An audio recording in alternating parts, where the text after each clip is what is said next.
I am just going to try and figure out how to share my screen because I have a PowerPoint. So just bear with me for a moment here.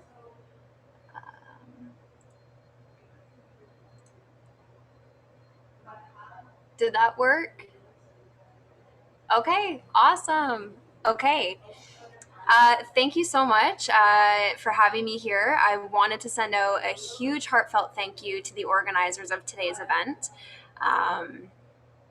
Being asked to speak here this afternoon for Quinte's 2021 International Women's Day celebration is an honor, especially amongst the other accomplished women that are here today, some of who I've admired from afar for many years, and others whose dogs I've personally played with in their yards during pet care services.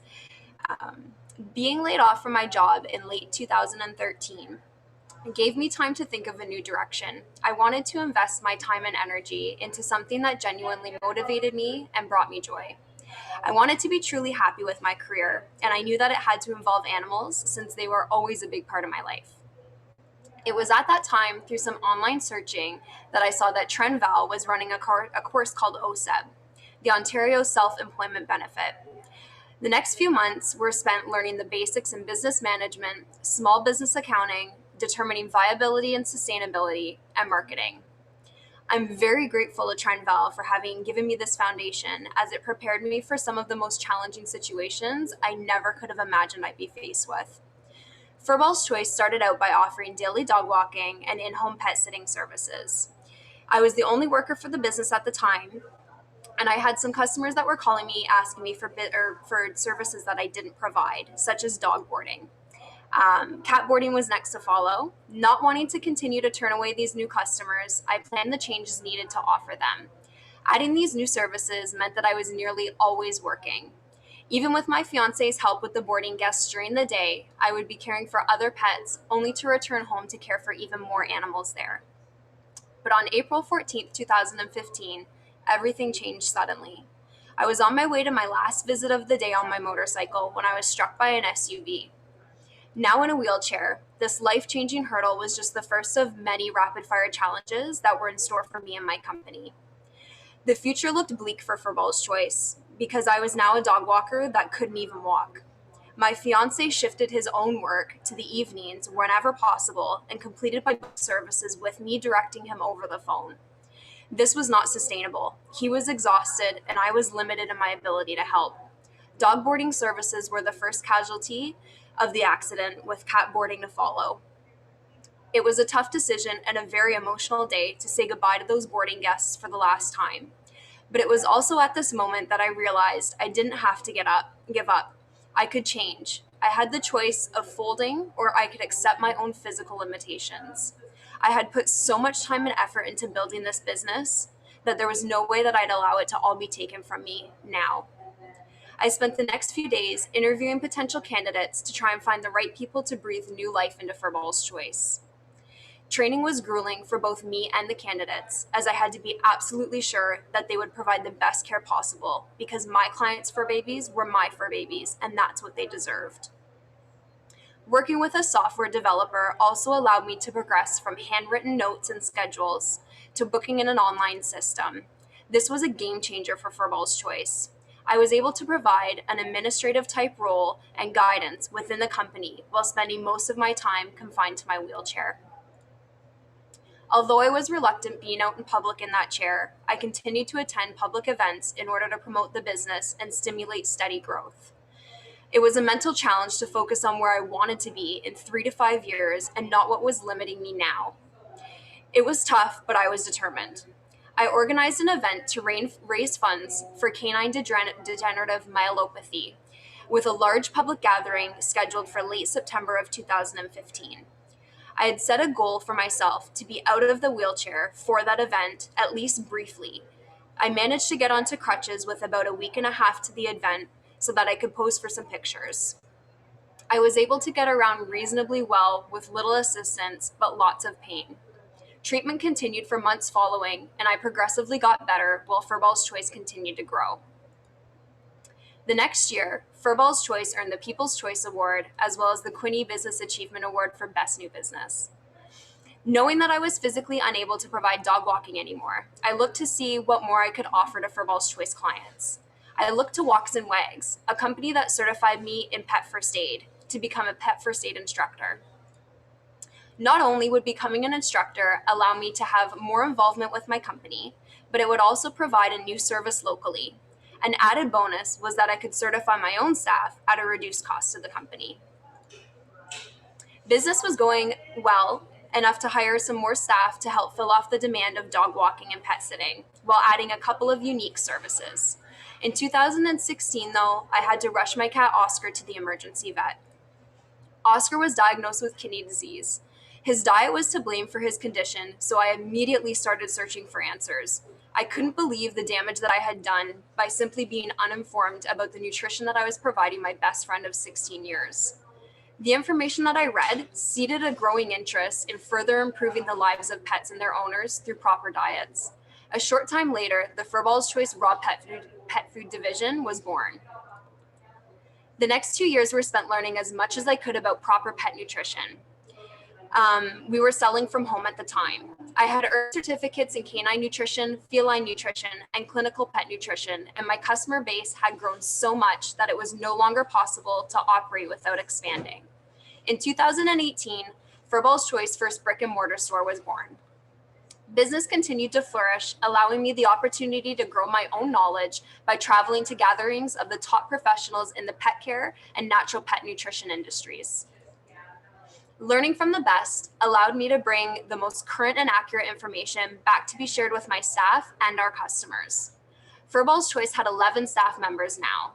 Pet care staff were completing upwards of 600 pet care visits per month. The business was thriving. In March of 2020, COVID. With pet sitting grinding to an absolute halt, the staff safely at home, myself and my now husband focused on running all store operations from curbside pickup. Procedures were adapted, and the two of us handled the workload of what used to be handled by a full staff. Lockdown lifted, and we were able to continue the business in order for our staff to have jobs that they could return to. It was obvious with COVID that pet sitting and dog walking were going to ebb and flow depending on case numbers and restrictions. Identifying this, we increased social media promotions to turn over more product during the lockdown.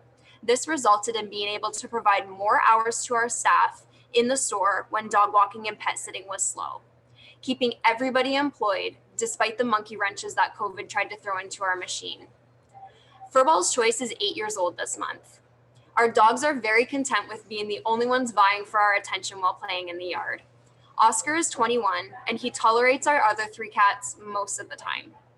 We've added a number of animals to our family, such as chickens, ducks, goats, and donkeys, just to name a few. I still have physical limitations from my accident, but I have far more better good days than bad. I've learned to adapt by using technology and staff to make sure that the company runs at its best. One of the hardest changes I've had to make was learning that in order to grow, I can't do absolutely everything myself.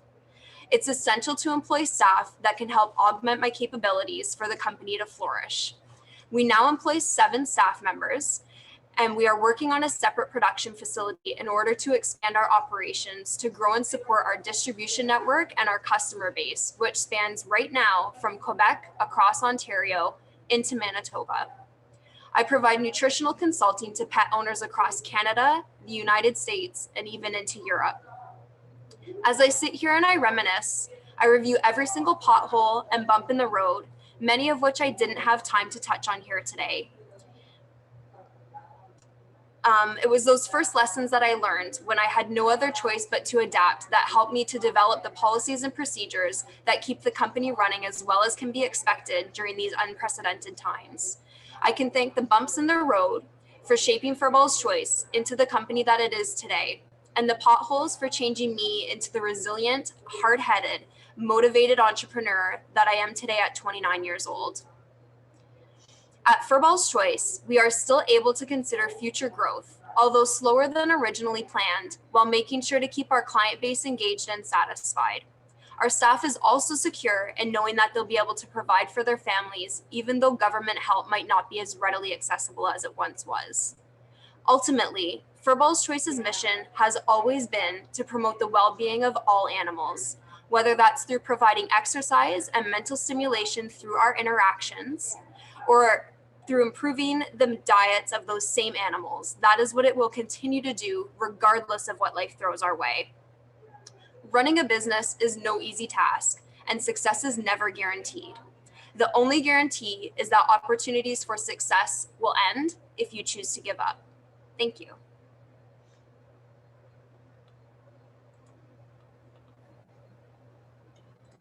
Thank you, Stephanie, for sharing your journey with us.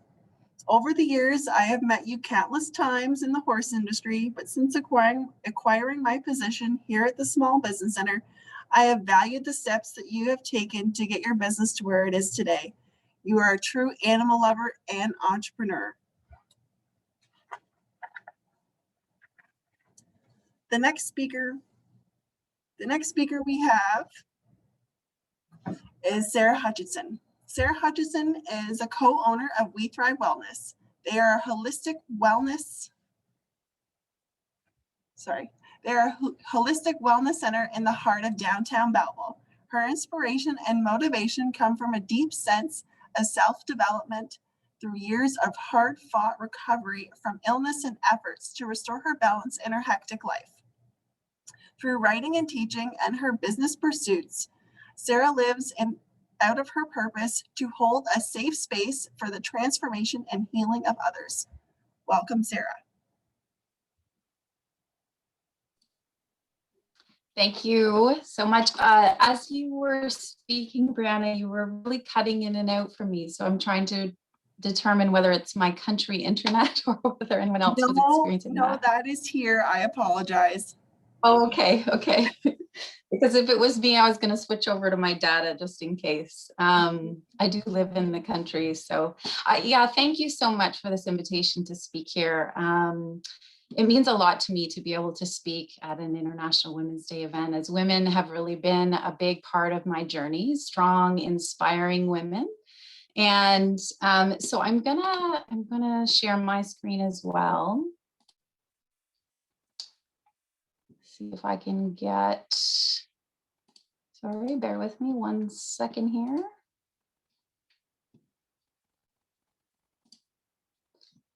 And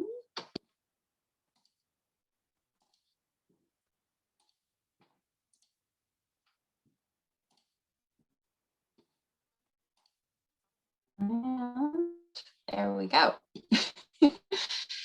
So thank you very much for this invitation. I really think when we share our stories, it's an incredible way to support one another, and particularly at challenging times like this. So I really appreciate this opportunity. My entrepreneurial story really was born out of challenge. So I can really connect with the theme of this event. And in fact, most of the entrepreneurs that I've connected with over the years do have their own story of struggle and challenge that sort of brings them to do the work that they do. So I'm curious about you. I'm curious if that's your story, if you can resonate with that. And if you want to put a few words of like description about what problems or struggle or challenge brought you to the work that you do now in the chat box, I'd love for you to be able to see the points of connection between your stories, because it's really valuable when we can connect like that. I won't see your chat at the moment because I can't see it with my screen share. I think that would be fun for you to do. So yeah, my story actually began with having children. Having children changed me in all the same ways it changes every parent. Lack of sleep, sort of loss of identity. But for me, it actually changed me on a biophysical level as well. These are my two sons here, Aiden and Ethan. And the postpartum period after each of their births was full of a lot of pain and struggle for me. It was a very rich learning period in my life, and I'm very grateful for it. I experienced the full gamut of postpartum illness, everything from postpartum depression to compulsive thoughts and worrying to mania and eventually psychosis that ended in a hospitalization for me. And that period of my life, I am so grateful for, because I learned a lot through that experience. What was kind of interesting for me was that my desire to become an entrepreneur actually began when my husband and I moved from the GTA to the country where we live now, rural Ontario. And at the time I was working in international development, and there are no international development jobs in this part of Ontario. So I began a consulting business, an educational consulting business, which meant that at nighttime while my children slept, I did my research, I did my writing, and then in the morning I woke up and took care of my toddler and my infant. And the cycle continued. And until I pushed myself to a point of like no return, my breaking point. And that's when I experienced this mental health crisis.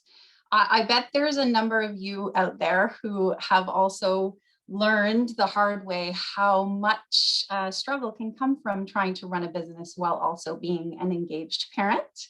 I'd encourage you to share that in the chat box too, if that is part of your journey and your story as well, because you might find there's lots of other people you connect with that as well. For me, just along this theme that we're discussing today, that challenge did lead to change. I ultimately had to figure this out. I'd been diagnosed with postpartum bipolar disorder. I'd had this traumatic experience that, according to doctors and loved ones, I was now going to be vulnerable to crisis for the rest of my life.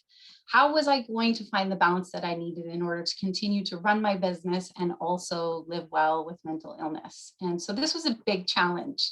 So I began to study mindset, self-care, spirituality, mental health, and eventually through my own self-study and a very helpful therapist, I got to a place of stability and wellness. And when I arrived at this point in my life, I was very overwhelmed with a desire to hold space for others and to support others. I wanted to provide the opportunity for other women to learn the things that I had been learning to hopefully save them some of the struggle that I had experienced myself. So I collaborated with a girlfriend of mine from university. We studied international development together, Gabby Flores, and we held a women's retreat. We called it Bliss Before Laundry, and 87 women came to that first weekend. We thought it was a one-time thing, but by the end of the weekend, the participants were saying, when does it happen again? Kind of looked at each other and realized this wasn't a one-time thing. So here we are 14 weekends later, 12 of those being in person and 2 being held virtually now in this new wonderful world. We need to find different ways to connect, and we're continuing to build our Bliss community. It was through these weekends that Gabby and I discovered that we were not alone in wanting to learn how to live from a place of intention and purpose and learning to put ourselves at the top of our priority list. We weren't alone either in needing a bit of permission, as a lot of people do sometimes, to ask for the support they need and get the supports that they need in order to heal. And over the years, we've worked with hundreds and hundreds of women and are always continually blown away by the connections that are made, the healing and transformation that can happen in short periods of time, and the growth that people can experience by simply being in the space of togetherness and realness. At Bliss, we teach how to make space for deep rest and reflection. We learn about the importance of caring for our body, mind, and soul, and we eat delicious plant-based foods and learn self-care tools and techniques. And every time the friendships and the connections that are made remind us how much we can learn from each other. When we share what's true for us boldly and bravely with others, the realness can be a catalyst for deep change and transformation. It takes courage to say, you know what? Hey, I'm struggling. I need help. Will you listen while I get vulnerable and tell you about my struggle? But from my experience, when we do this, the result is always beautiful. I've told my story literally hundreds of times, and every time I tell it, it gets easier. And not once over the last 10 years of telling my story has someone been openly judgmental or unsupportive when I've opened up. It didn't take long to realize just how powerful stories can be for building connection and inspiring healing. So fast forward a few years, and my work with Bliss ultimately led to the creation of We Thrive Wellness Center in Belleville. In 2017, I opened the Wellness Center in downtown Belleville with my best friend, Crystal. I do have a habit of going into business with my friends, which they say is not advisable, but it works for me. We felt very much like instruments entrusted with a very sacred idea. It was our job to carry it out and make it happen. We're both get it done type people. So we pretty much ignored any reason why it wouldn't work or any fear that we had, and we just put our heads down and got to work. At We Thrive, ultimately, our mission is to build community and offer support for people who are seeking transformation and growth and health and happiness. And it didn't take long for us to attract a team of practitioners and staff that each have their own journeys of struggle and pain, and who could really connect with this concept of holding space for the healing journey of others. Their own stories of struggle make them deeply compassionate towards others, and I know that's why they are all so good at what they do. Every member of our team has lived a life that has taught them the importance of leaning into love and away from fear, and seeing that every single person in our care has the capacity to heal. At We Thrive, we put kindness at the heart of everything we do. It's an absolutely integral part of our business. And the reason we lead with kindness is that it helps us stay resonant with the vibration of love. If we assume the best about each person in our care and about our peers and about our coworkers, if we choose loving thoughts and loving actions, we create a space where anything is possible. We actually move forward and co-create faster, at a faster pace, together as a team when we lead with kindness. Then if we lean into our fears and the reasons why not. So kindness matters has actually become a mantra at We Thrive, and it's a central tenet of our style of care. When you come into We Thrive, our goal is first and foremost to help you feel seen and to feel welcomed and to feel safe, to be yourself. We encourage our clients to shed the expectations of the outside world and show up just as they are, because to do the work that you need to do to heal, we need to do that together and transform together. We need to be real with ourselves and with each other. We offer a wide variety of services, everything from massage therapy and psychotherapy. We have our own therapy dog, Harley. We have life coaching and hypnosis. We have energy healing and spiritual direction. We offer meditation coaching, yoga, holistic nutrition, spa, and aesthetics. And it goes on and on. We do events and classes where we look at a person as a whole person. And so we take a multidisciplinary approach to our care, and we ground everything we do in this sense of togetherness and connection. Because we've learned that if we are going to thrive, we're going to thrive together. I just want to share a quick few things that I've learned. I'm trying to do this as fast as I can. Number one, the only thing that I can possibly absolutely tell you with certainty is that things will change. So if you are feeling stuck in your business, if you are feeling challenged, know that you won't be there forever. If we,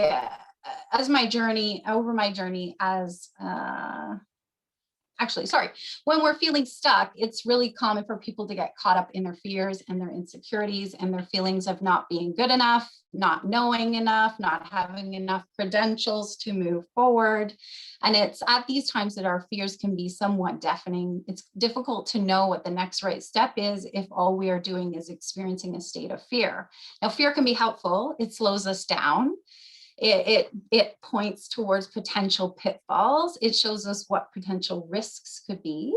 But if the most successful entrepreneurs I know feel their fear and then do it anyway, they move forward because they focus on possibilities, not problems. This is also a central tenet to our business.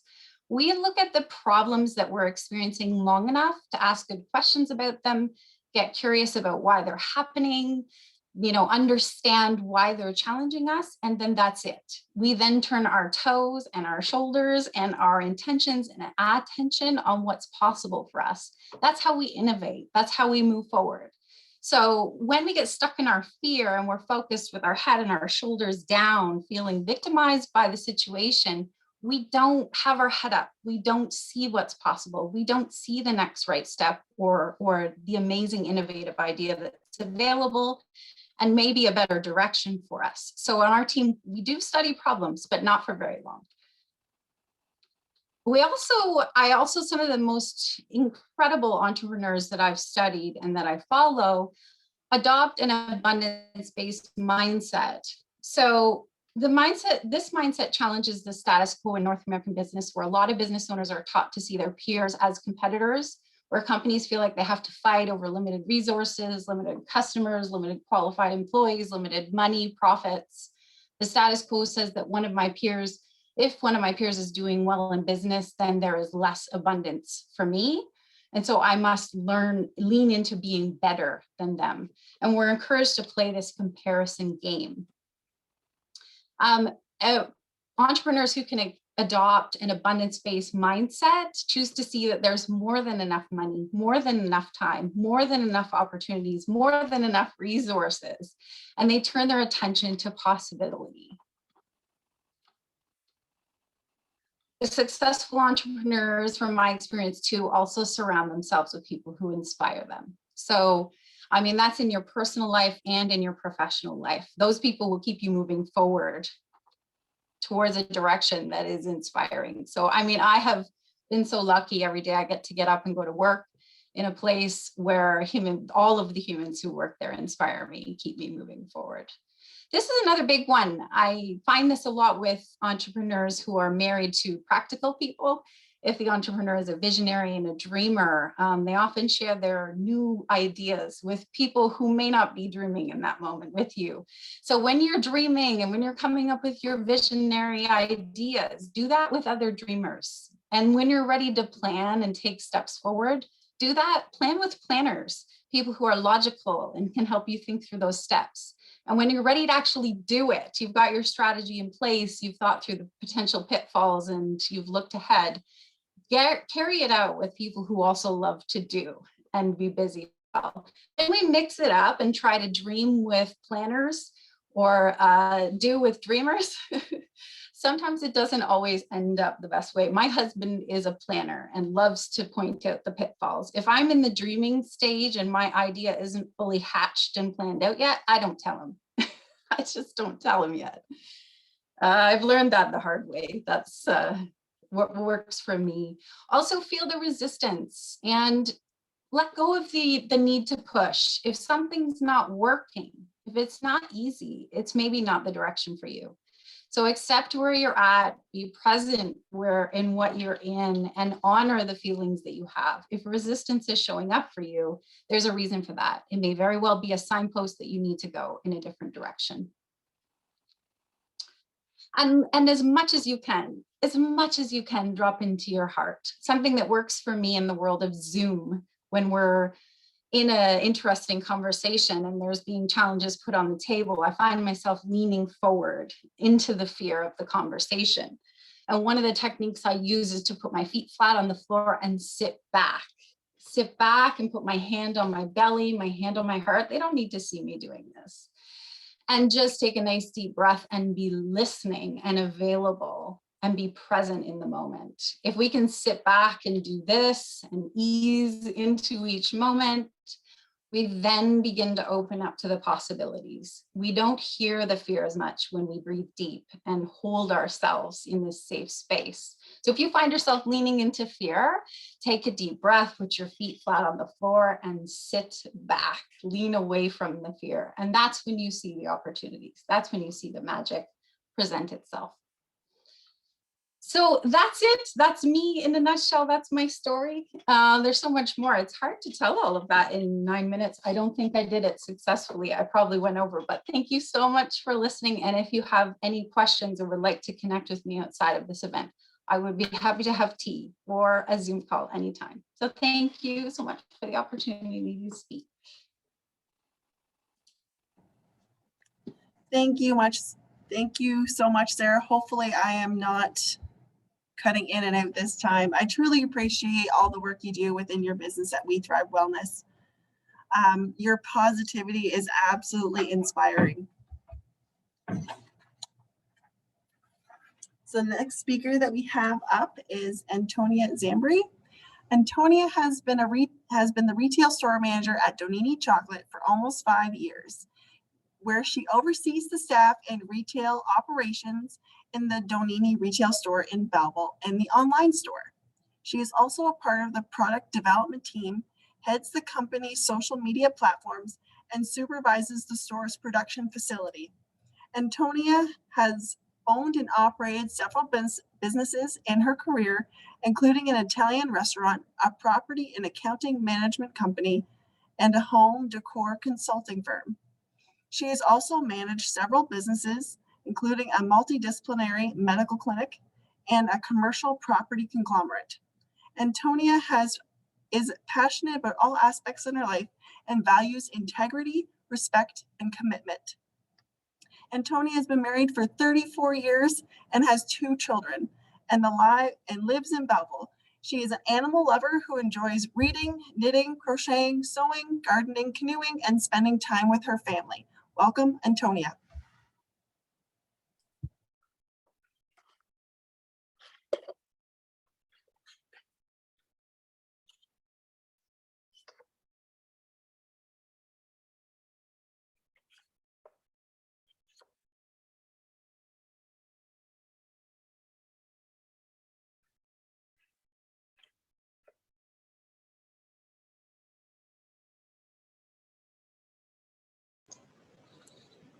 I can't hear Antonia. Okay. Can you hear me now? Yes. Perfect. So I'm ready to go? Yes. Okay, perfect. So as you know, I'm Antonia, and I'm honored and privileged to speak with you today. I'm very proud to be a part of a predominantly female management team at Donaini Chocolate. From our owner and general manager, Ed Zapula, our director of operations, Kimberly Bushell, our senior quality assurance manager, Ashley White, and myself. We work together for a common goal of moving the company forward to a broader market while still maintaining our excellent standards of quality. Working with these great ladies has been an extension of my past experiences where I had the privilege of learning from several powerful women role models, including my mother, both my grandmothers, and my mother-in-law, all women who were in business in one form or another. Growing up, I've been fortunate to have been made to feel that anything is possible and that I could achieve anything that I put my mind to and I try and I want to achieve. How do I choose to challenge? In the context of my family, I have always chosen to be a part of something that inspires me and that I love to do. From teaching young children during my university training, my first career was actually early childhood education, which I did for a short period of time. And then to my passion for good food while managing my family's Italian restaurant, to running a management company, which afforded me the opportunity to run my own business while remaining flexible to raise my children and remain focused on my family. A lot of my business decisions have been made based on where my family is situated, the age of my children, what needs I've had to pursue at home, while also running a business. I've moved to the Belleville area out of the GTA with the need to move to be with my husband, who retired, and we decided that we didn't want to be living in the Richmond Hill area where we were, and had loved the area up here, had vacationed here, had owned property for many years, and then drew me here to a semi-retirement position, which then I followed up by finding Donini Chocolate needing a position was available, and began to work here. So finally, my love for chocolate fell into place. And before working for Donini Chocolate, I was definitely a chocolate lover and a customer of Donini. When I began to work for Donini Chocolate in May of 2016, I took on the challenge of using my previous knowledge and experience and applying it to something completely new. I had a lot to learn about chocolate. I knew a lot about business, but I didn't know anything about chocolate production. I had the experience in the food industry, but really chocolate was something completely new to me, other than that I enjoyed eating it. I want to share with you some of the details about Donini and chocolate making. Just bear with me for a minute while I open up my screen.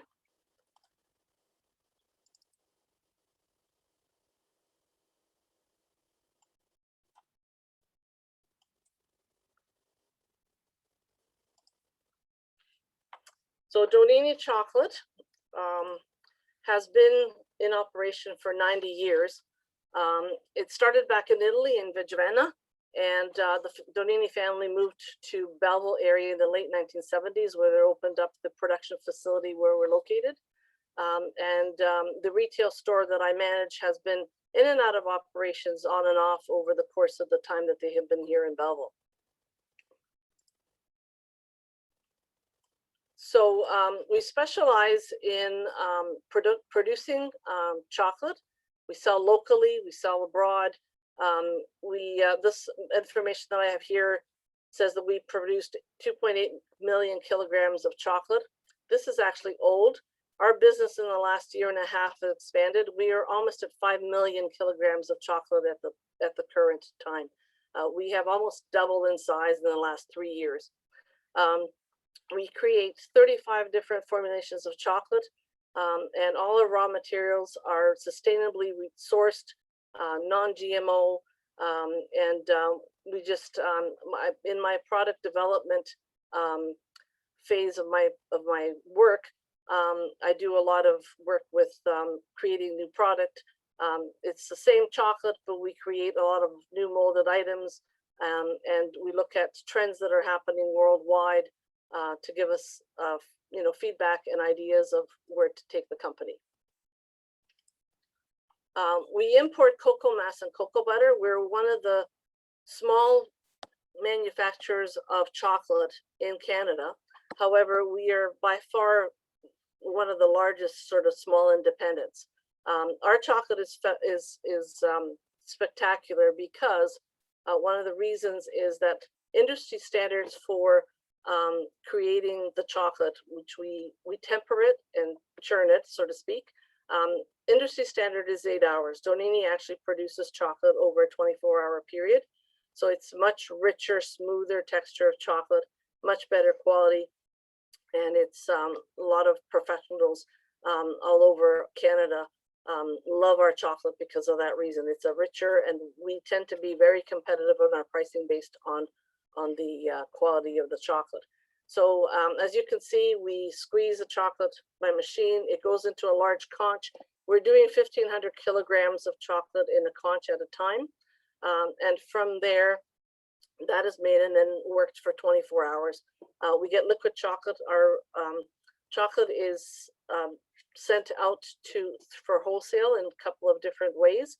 We have liquid chocolate that comes out of the company here, and it gets shipped through tanker trucks 3 to 4 times a week. So 3 to 4 tanker trucks per week, goes to a different facility. Some of it is chocolate is used to pan fruits and nuts for our own use. Some of it goes to other companies that they then use the chocolate for other things. And then we sell a whole bunch of our items, chocolate bars and molded items, and all kinds of novelties that are sold right here in Belleville in our own retail store. And we also have product that goes out for a wholesale that is sold by other retailers across Ontario mostly, and across Canada. We do a lot of work for wineries, especially in the county and in the Niagara area. We are proud sponsors of community. As you probably all know, we're huge sponsors of community programs. We donate, thousands and thousands of kilograms of chocolate a year for fundraisers, and you name it, we've supported. We're supporters of obviously, because we are a team of women leading a company. We support all kinds of initiatives that are women based. And we support physically and mentally challenged persons. We employ through the old community living, and we still have employees working for us that came to us through those programs.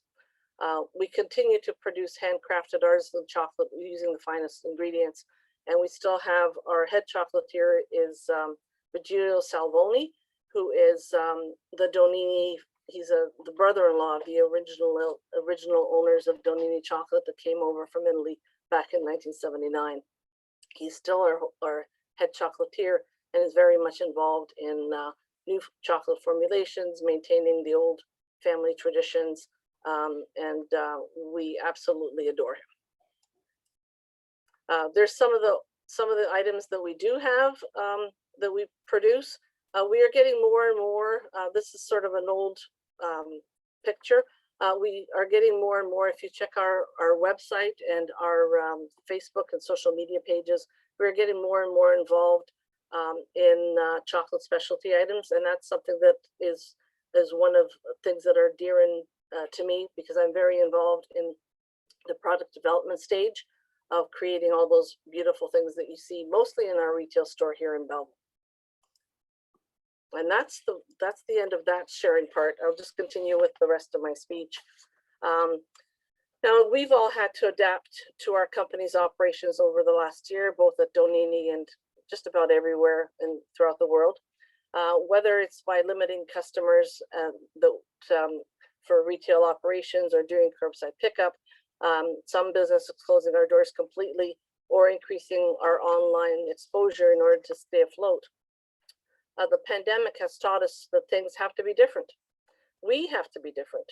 I think we can use this opportunity to develop a new and better version of ourselves and the world. One of the biggest challenges that I see for women is in their confidence. Women need to get comfortable with the fact that there may always be someone out there that will put you down and make you feel inferior. And knowing that, we need to be clear about our purpose, what we want to achieve, and then we can be successful in getting where we want to be.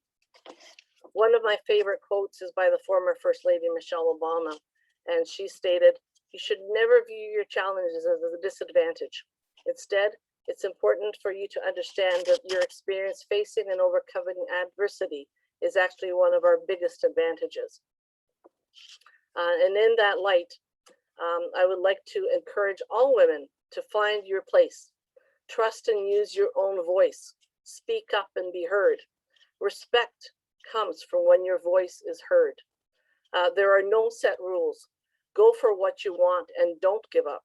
Support and empower one another and find something that inspires you and just do it.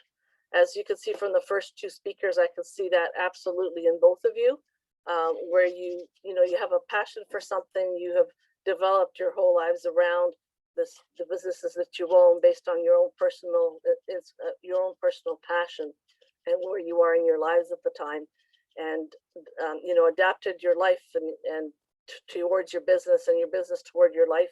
And that's the position where I come from as well. Each business and each opportunity that I've been involved in has been in response to something that I'm passionate about, or a certain particular part of my life where I'm at with the family, where decisions need to be made about where I need to be and where I need to focus my energy, but still be fulfilled as a business person. So my final thing is embrace whatever challenges are in your life. Choose to use your energy, your confidence, your imagination, your passion, your ambition, and positive mindset to create initiative, to motivate, to create opportunity, and to inspire others, and to persevere and ultimately find satisfaction, success, and fulfillment. And that's it. So thank you very much for giving me the opportunity to speak with you. It's been a privilege, and not only to speak with you, but to be able to listen to the other ladies involved and be a part of this. It's amazing. Thank you so much. Thank you much, Antonia. So learning that, is it most of the department heads or all of the department heads are female? Most of the department heads. We do have an engineer who is head of our maintenance department, and he's a male. And our head chocolatier, who is part of the original Donini family, he's also a male. However, he comes jointly with Santina Donini, who is still the Donini family, who is very much involved with maybe not overall decisions, but she's very much still involved with the business. And we have our famous mousse cakes that are actually still made by Elizabeth Salvoni, who is Vigilio, our head chocolatier's wife.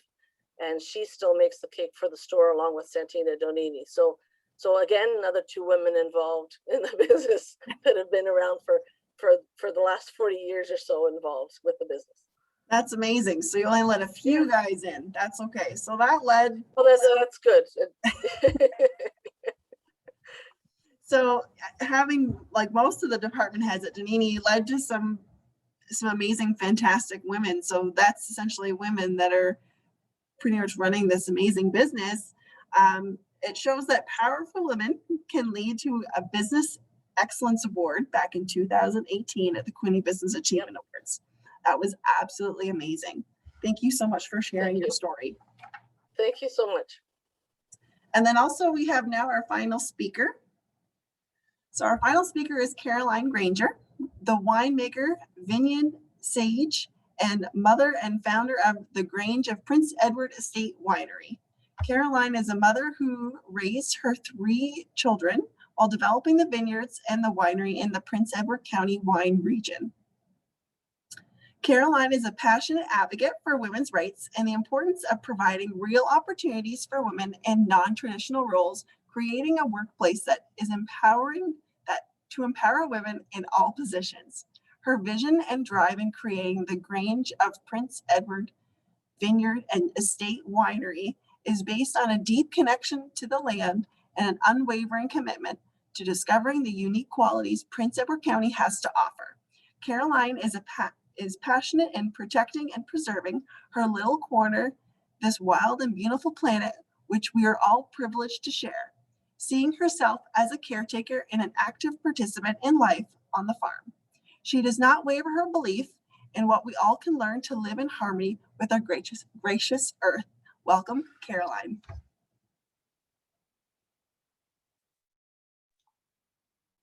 Thank you.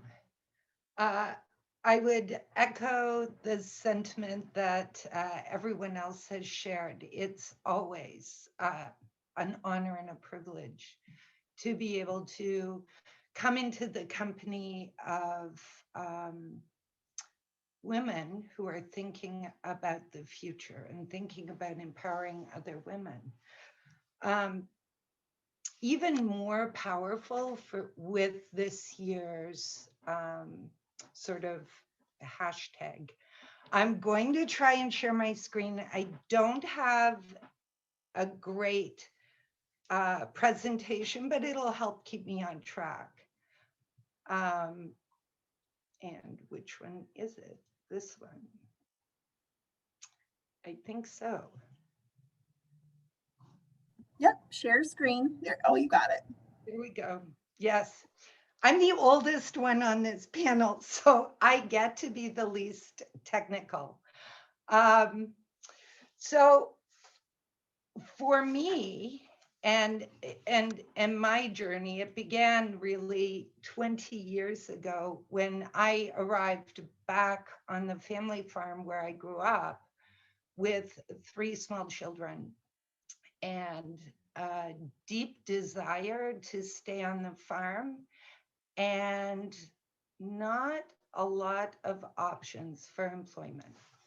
So I decided that really starting vineyards would be an amazing opportunity that would let me be home for my children when they got off the bus. I had these grand visions of the romance of being on a farm and raising children on a farm. And indeed, I pretty quickly planted, I guess the first planting was 10 acres, but 3 years later, I had 50 acres under vine. And I was already overseeing a winery and making wine. So those early years became actually very intense, very challenging. It's a good thing that I'm a deep end kind of girl because I would have been drowning if I did not figure out how to swim. The interesting thing about approaching a new business is, in this case, it wasn't enough to transition the farm, transition the way we were working with the farm, and develop a facility in order to use what we were producing on the farm, but we actually had to do the work of creating a wine region, because wineries can't exist in isolation. And so when I look back and I think about all of the challenges, interestingly enough, the easiest work was the big work of transitioning the farm, learning how to act with the land in a different way. In fact, it lends itself more beautifully to regenerative agriculture, and for building a system that requires fewer and fewer inputs as you go along. However, the challenge of building a wine region where none existed was tremendously difficult. And it was difficult at every level. It was difficult within community, because we were an agrarian community. We were introducing a new way of farming that honestly wasn't very well understood or very popular. And it was changing the landscape of our towns and our community. And there was a lot of frustration locally, which I have always felt keenly. But the other thing that was happening was we were creating good jobs. We were attracting other interesting, like-minded businesses. We were having young people come to the county, which was tremendously exciting, because before this renaissance, if you like, most of the time people didn't come back to the county until they were retiring. And so the sleepy community was getting a wake-up call. And the first decade of the Grange and of the work that we were doing in the Prince Edward County wine region was basically all foundational. And it really wasn't until the second decade that I feel like the region began to come of age, but also that the company began to come of age. And interestingly, it wasn't until my daughter came back because, like her mother, like all farm kids, she couldn't wait to get as far away from the county as possible. I remember just before she left for university, she said that she hoped I was ready to come and visit her in the city, because she was never coming back. And yet, oddly, she started showing up after a while, and we shared harvests in 2010 and 2011 and 2012. And in 2012, I think we both realized that the business had changed and our relationship had changed. And the reason that I put listen well at the beginning of this slide was really because what I have learned in the last 2 decades is that the best skill that we can all develop, the one that allows us to move forward the most comfortably and to embrace new ideas and be bold in the face of new challenges, is our ability to hear what is all around us. In our case, certainly, as I started to learn how to listen to my daughter and understand that I didn't even think it was a big deal. It's funny how things catch you. It was that idea of transition, that we listen to each other, but on the farm, we also listen to the land.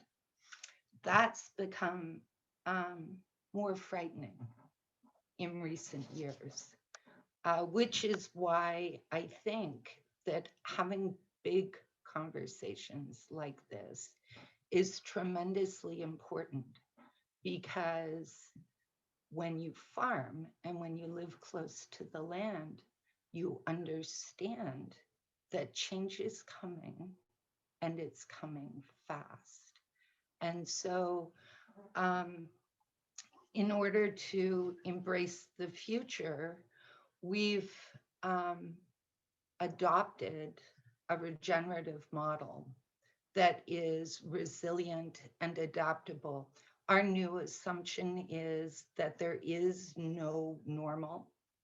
So COVID actually didn't bother us as much as it may have bothered other folks, because the last 5 years, with the weather disruptions and the challenges that we've had, sort of embracing the constant change that we're experiencing on the farm, and the way that flows through the wines that we make. We have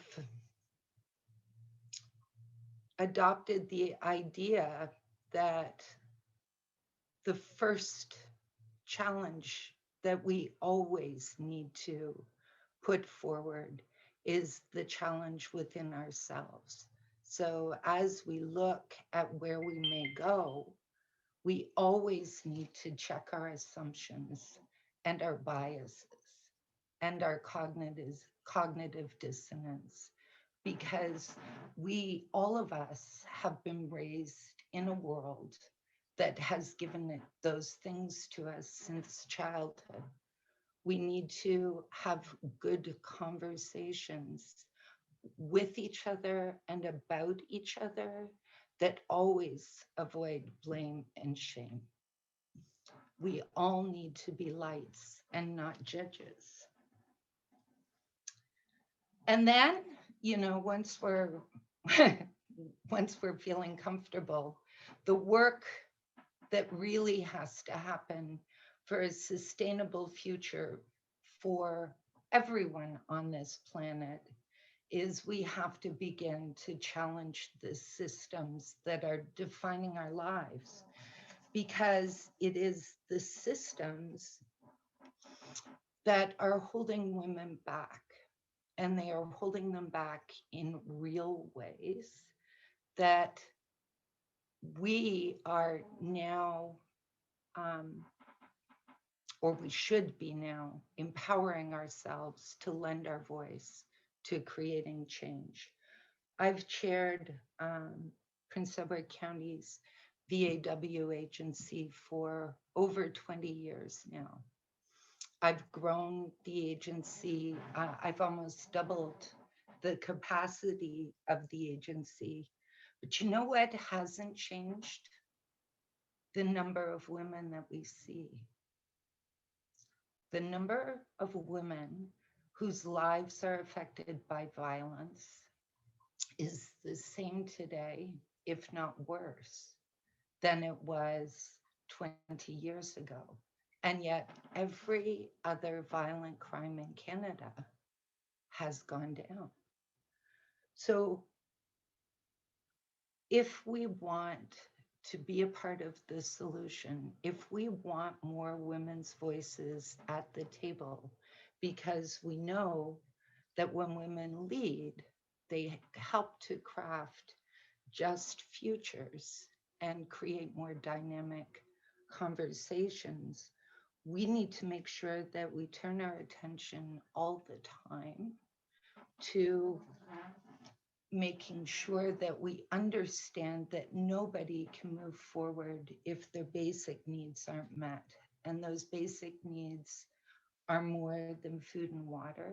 They're also safety and shelter and equity. And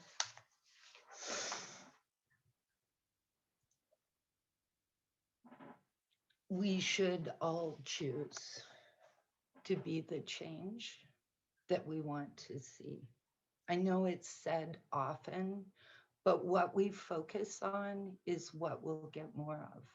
So I'm hoping that we are all inspired to be co-creators of a just future, driven by all of the principles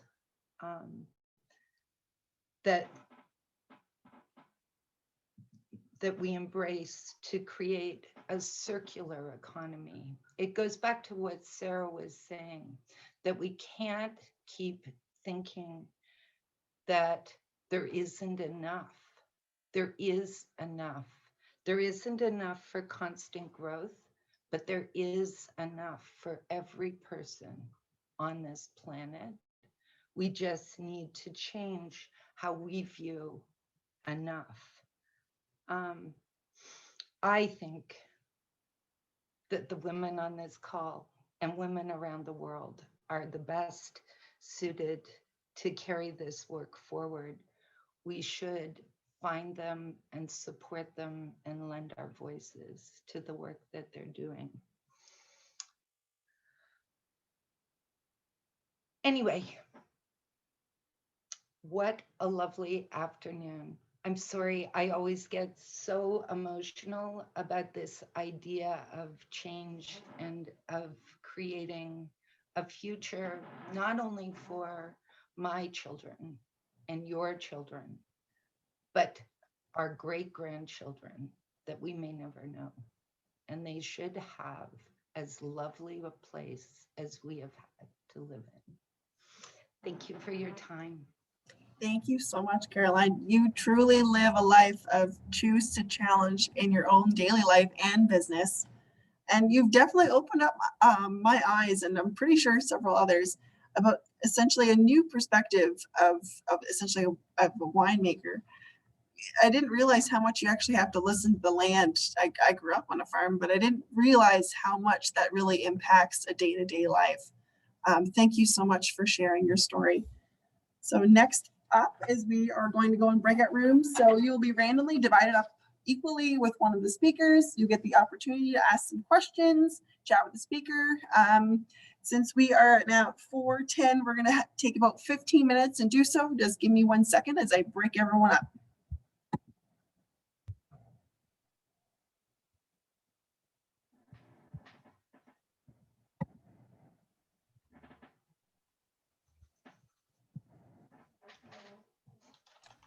Actually, 1 second here.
All right, I'm kicking you all out.